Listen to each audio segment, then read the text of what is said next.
আপনি কি জানেন অস্ট্রেলিয়ায় 2,27,00,000 মানুষের বসবাস, অথচ এই দেশটিতে 20 কোটি খরগোশেরও বাসস্থান, অর্থাৎ মানুষের জনসংখ্যার চেয়ে 10 গুণ বেশি। ভাবা যায় এই খরগোশগুলো অস্ট্রেলিয়ায় এতটাই ধ্বংসযজ্ঞ চালিয়েছে যে সেখানকার সরকার এদেরকে ধ্বংসাত্মক প্রাণী হিসেবে ঘোষণা করেছে। যেখানে অস্ট্রেলিয়ার জন্য খরগোশ একটি ক্ষতিকারক প্রাণী এবং অস্ট্রেলিয়ানরা এদের থেকে মুক্তি পাওয়ার জন্য প্রতিটি ব্যর্থ চেষ্টা করে দেখেছে, সেখানে চায়না গত 30 বছরে 40 লক্ষেরও বেশি খরগোশ ইম্পোর্ট করেছে, তাদের খাওয়ার জন্য নয়, বরং কুবুজি ডেজার্টে একটি অনন্য এক্সপেরিমেন্ট করার জন্য। আর যে ফলাফল সামনে এসেছে তা পুরো পৃথিবীকে রীতিমতো অবাক ও স্তব্ধ করে দিয়েছে। হ্যালো এভরিওয়ান, আমি পিঙ্কি ছেত্রী, ওয়েলকাম করছি অন বোর্ড উইথ ছেত্রীর আরেকটি নতুন এপিসোডে। চলুন তাহলে দেরি না করে শুরু করা যাক।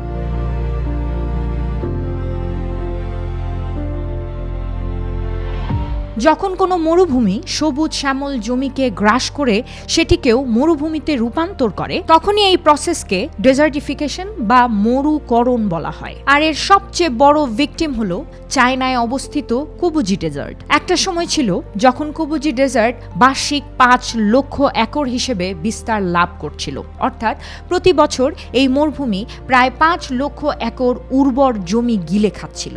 সেই সময় চায়না আপ্রাণ চেষ্টা করে এবং ডেজার্টিফিকেশনের এই রেটকে কম করার চেষ্টা করে। 1950 থেকে 1960-এর দশকে বেশ কিছু প্রজেক্ট লঞ্চ করা হয়, স্যান্ড কন্ট্রোল স্টেশন বানানো হয়, মরুভূমিতে গাছ লাগানো হয়, কিন্তু বালির এই সমুদ্র নিয়ন্ত্রণের বাহিরে চলে গিয়েছিল। তারপর একদিন ওয়াং ওয়েনবিয়াও নামের একজন লোকাল উদ্যোক্তা সব কিছু বদলে দিলেন। ওয়াং তার টাকা একটি অদ্ভুত আইডিয়ার পেছনে ইনভেস্ট করেন। তিনি কয়েকশো একর মরুভূমির ওপর শুকনো ঝোপঝাড় স্কয়ার শেপে রাখতে শুরু করেন এবং সেগুলোর মাঝখানে উইলো ট্রি লাগাতে শুরু করেন, যাকে আমরা বেতের গাছও বলে থাকি। উইলো এমন একটি গাছ যা পানি ছাড়াও বেঁচে থাকতে পারে, কারণ এর শেকড় মরুভূমির 300 ফুট গভীর পর্যন্ত গিয়ে পানি খুঁজে বের করে। এই গাছের কাঠ পেপার এবং ফার্নিচার বানানোর কাজে আসে, কিন্তু সেটা তখনই সম্ভব যদি এই গাছ মরুভূমিতে টিকে থাকতে পারে। কুবুজি ডেজার্টে তীব্র বাতাস বালি উড়িয়ে চারদিকে ছড়িয়ে দেয়, যার ফলে ভেতরে আটকে থাকা আর্দ্রতাও বাষ্পীভূত হয়ে যায়। আর এই তীব্র বাতাস থেকে উইলোর চারাগুলোকে বাঁচানোর জন্যই এর চারপাশে শুকনো ঝোপঝাড়ের বেষ্টনী দেয়া হয়েছিল। শুরুতে ওয়াংয়ের ওপর সবাই হাসাহাসি করত, দেখো কোন পাগলা মরুভূমিতে গাছ লাগায়, কিন্তু কেউ ওয়াংয়ের ভেতরের ইচ্ছার কথা জানতো না তখনও। পরের 3 বছর সবকিছু ঠিকঠাক চলল, কিন্তু তারপর একটি নতুন সমস্যা দেখা দিল। উইলো গাছগুলোর এখন স্পেশাল কেয়ারের প্রয়োজন ছিল যদি সেগুলোকে পেপার এবং ফার্নিচার ইন্ডাস্ট্রির কাছে বিক্রি করতে হয়। তবে জরুরি ছিল গাছের নতুন ডালপালাগুলোকে সাথে সাথে কেটে ফেলা, যাতে গাছের মেইন কাণ্ডটি আরও মোটা হতে পারে। কিন্তু মরুভূমিতে এই কাজ করা অত্যন্ত কঠিন এবং ব্যয়বহুলও বটে। আর এখান থেকেই গল্পে একটি নতুন মোড় আসে। এটাই হলো সেই পয়েন্ট যেখানে খরগোশ অর্থাৎ র্যাবিটসের এন্ট্রি হয়। বিশেষ করে রেক্স র্যাবিট এই গল্পের অংশ হয়ে ওঠে। রেক্স র্যাবিট একটি বিশেষ প্রজাতি যাদের পশম দেখতে একদম অটার বা উদবিড়ালের চুলের মতো হয়। রেক্স র্যাবিটের এই পশম অত্যন্ত নরম, দামি এবং লাক্সারি কাপড় তৈরিতে ব্যবহৃত হয়। কিন্তু প্রশ্ন হচ্ছে, এই খরগোশগুলোকে এখানে আনা হলো কেন? কারণ হলো তাদের একটি ছোট অভ্যেস কুবুজি ডেজার্টের ইকোসিস্টেমকেই বদলে দিয়েছিল। রেক্স র্যাবিট উইলো গাছ থেকে বের হওয়া নতুন ও নরম ডালপালাগুলো খেতে পছন্দ করে। যখন তারা নতুন ও চিকন ডালপালাগুলো খেতে থাকলো, তখন গাছের মেইন কাণ্ডটি আরও মোটা হতে শুরু করলো, যা পেপার ইন্ডাস্ট্রির লোকেরা চড়া দামে কিনে নিয়ে যেত। অর্থাৎ খরগোশগুলো খাবারও পেল, আবার পেপার ইন্ডাস্ট্রিকে র ম্যাটেরিয়ালও দিল। একদিকে এনভায়রনমেন্ট, অন্যদিকে ইকোনমি, উভয় দিকেই জয় হতে লাগলো। কিন্তু এটা গল্পের কেবল শুরু ছিল। যেমনটা আপনারা আগে জেনেছেন, উইলো গাছের শেকড় 300 ফুট পর্যন্ত মাটির নিচে চলে যায়। এই শেকড়গুলো বালির ভেতরে গিয়ে তার স্ট্রাকচারাল স্ট্যাবিলিটি বাড়িয়ে দিল। এর ফলে সুবিধে হলো তীব্র বাতাসের সময় বালি আর উঠতে পারে না এবং বাতাসে আটকে থাকা আর্দ্রতা বাষ্পীভূত হতো না। এরই মধ্যে খরগোশগুলো তাদের আসল ম্যাজিক দেখাতে শুরু করলো। রেক্স র্যাবিটসের ওয়েস্ট অর্থাৎ তাদের মল সার হিসেবে কাজ করতে লাগলো। চায়নার জিরো ওয়েস্ট সিস্টেমেও এটা একটি মূল্যবান প্রোডাক্ট হয়ে উঠল। দ্বিতীয়ত, রেক্স র্যাবিটের এই ব্রিডটি সবচেয়ে বেশি বাচ্চা জন্ম দেয়। একটি ফিমেল খরগোশ বছরে 50টি বাচ্চার জন্ম দেয়, অর্থাৎ এদের রিপ্রোডাকশন রেটও অনেক বেশি।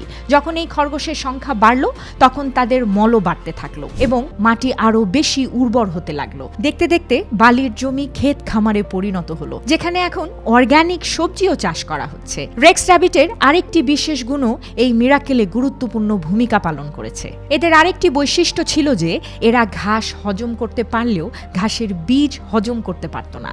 এর ফলে বীজগুলো অবিকল তাদের মলের সাথে বেরিয়ে আসতো এবং কিছুদিন পর ঘাসও মাল্টিপ্লাই হতে শুরু করলো। অর্থাৎ খরগোশগুলো উইলো গাছের মেইনটেনেন্সের কাজই করেনি, বরং ঘাসও জন্মালো, সাথে তাদের পশমও চড়া দামে বিক্রি হতে লাগলো। এই প্রসেসটি একটি সেলফ সাস্টেইনিং সাইকেলে পরিণত হলো।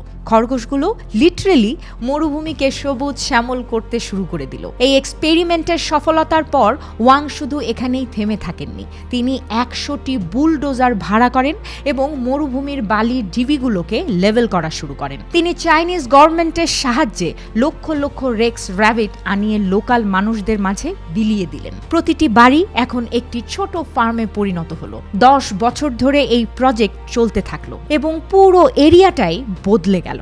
একটা সময় ছিল যখন এখানে বালি ছাড়া কিছুই ছিল না, আর এখন এটি একটি সবুজ শ্যামল এলাকা। কুবজি ডেজার্টের টোটাল এরিয়া 18,600 স্কয়ার কিলোমিটার জুড়ে বিস্তৃত, যার মধ্যে ইউএন রিপোর্ট অনুযায়ী 33% বা 6,250 স্কয়ার কিলোমিটার এলাকা সবুজ হয়ে উঠেছে। বন্ধুরা, এই সফলতা একদিনে আসেনি।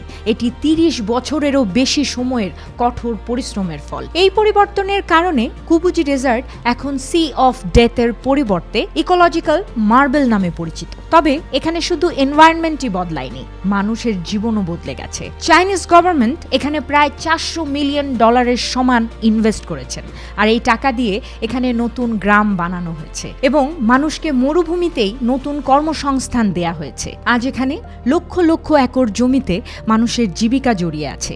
2000-এর বেশি ফার্ম চলছে এবং প্রতি বছর 30 লক্ষ রেক্স র্যাবিট বিক্রি করা হয়। একজন ফার্মারের এভারেজ অ্যানুয়াল ইনকাম $9,600 পর্যন্ত হয়। অর্থাৎ যে মানুষেরা আগে মরুভূমি ছেড়ে পালিয়ে যাচ্ছিল, তারা এখন এখানেই ধনী হয়ে উঠেছে রীতিমতো। একটি এস্টিমেট অনুযায়ী 10,000 মানুষের জীবন বদলে গেছে। 2017 সালে যখন মিডিয়া রিপোর্টাররা এখানে আসেন, তখন তারা দেখেন যে এখানকার পরিবেশ আগের চেয়ে 10 গুণ বেশি উন্নত হয়ে গেছে। গাছপালা, ঘাস, পশু পাখি এবং মানুষ সব কিছু একটি রিদমে চলছে। তবে এখানে আপনাদের মনে একটি প্রশ্ন নিশ্চয়ই আসছে যে খরগোশ যদি মরুভূমিকে আবার সবুজ করতে পারে, তবে অস্ট্রেলিয়ায় এরা এত বিপজ্জনক কেন? আসলে অস্ট্রেলিয়ায় 1859 সালের আগে কোনো খরগোশই ছিল না। তারপর একজন ব্রিটিশ নাগরিক এখানে মাত্র 24টি খরগোশ ছেড়েছিলেন, যাতে এদের বংশ বৃদ্ধি হয় এবং পরবর্তীতে ব্রিটিশরা এখানে এসে এদের শিকার করতে পারে। 70 বছর পর র্যাবিটের পপুলেশন এতটাই বেড়ে যায় যে এরা আউট অফ কন্ট্রোল হয়ে পড়ে। অস্ট্রেলিয়ায় খরগোশগুলো উন্মুক্ত পরিবেশে থাকে, যেখানে চায়নাতে এদের একটি কন্ট্রোল এনভায়রনমেন্টে রাখা হয়। তাদের দিয়ে শুধু ততটুকুই কাজ করানো হয় যা সবার জন্য উপকারে আসে। আর এই কারণেই খরগোশ অস্ট্রেলিয়ায় অভিশাপ, অথচ চায়নাতে রীতিমতো আশীর্বাদ। কিন্তু বন্ধুরা, কুবুজি ডেজার্টের গল্প এখানেই শেষ নয়। এখানে তৈরি হয়েছে পৃথিবীর সবচেয়ে বড় সোলার পাওয়ার ইমেজ, যাকে যমুনা সোলার পাওয়ার প্ল্যান্ট বলা হয়। 6000 একর জমিতে ছড়িয়ে থাকা এই প্ল্যান্টটি প্রায় 50 লক্ষ সোলার প্যানেল মিলিয়ে তৈরি করা হয়েছে, যা মহাকাশ থেকে দেখলে একটি ছুটন্ত ঘোড়ার শেপ তৈরি করে বলে মনে হয়। গিনেস ওয়ার্ল্ড রেকর্ড অনুযায়ী এটি পৃথিবীর সবচেয়ে বড় সোলার প্যানেল ইমেজ। 2022 সাল নাগাদ এই প্ল্যান্টটি 2.3 বিলিয়ন কিলোওয়াট এনার্জি জেনারেট করে ফেলেছে। এর মাধ্যমে চায়না 7,600 টন কয়লা বাঁচিয়েছে এবং 18 লক্ষ টনের কম পরিমাণ কার্বন ডাই অক্সাইড প্রডিউস করেছে। কিন্তু আপনারা যদি ভাবেন যে এই পাওয়ার প্ল্যান্টটি শুধু বিদ্যুৎ উৎপাদন করে, তবে আপনারা সম্পূর্ণ ভুল ভাবছেন। বন্ধুরা, এই প্ল্যান্টটি ডেজার্টিফিকেশনের বিরুদ্ধেও লড়াই করে। প্যানেলগুলোর নিচে সরাসরি সূর্যের আলো পড়ে না, ফলে বাষ্পীভূত কম হয়, যার কারণে এখানে ঘাস জন্মানো সম্ভব হচ্ছে এবং ঘাস কাটার জন্য এখানেও রাখা হয়েছে রেক্স র্যাবিট। খরগোশগুলো ঘাস খায় এবং মলের মাধ্যমে নতুন ঘাসের বীজ বপন করে। বন্ধুরা, এভাবে শুধু ডেজার্টিফিকেশনই কম হচ্ছে না, বরং ফ্রি এনার্জিও প্রডিউস হচ্ছে এবং সবশেষে খরগোশের পশমও চড়া দামে বিক্রি হচ্ছে। আর প্যানেলগুলোর কারণে এখানে তীব্র বাতাসের গতিবেগ 50% পর্যন্ত কমে গেছে। বালি কম ডিসপ্লেস হয়, যার কারণে ধীরে ধীরে নতুন জমিও নিজেই উর্বর হয়ে উঠেছে।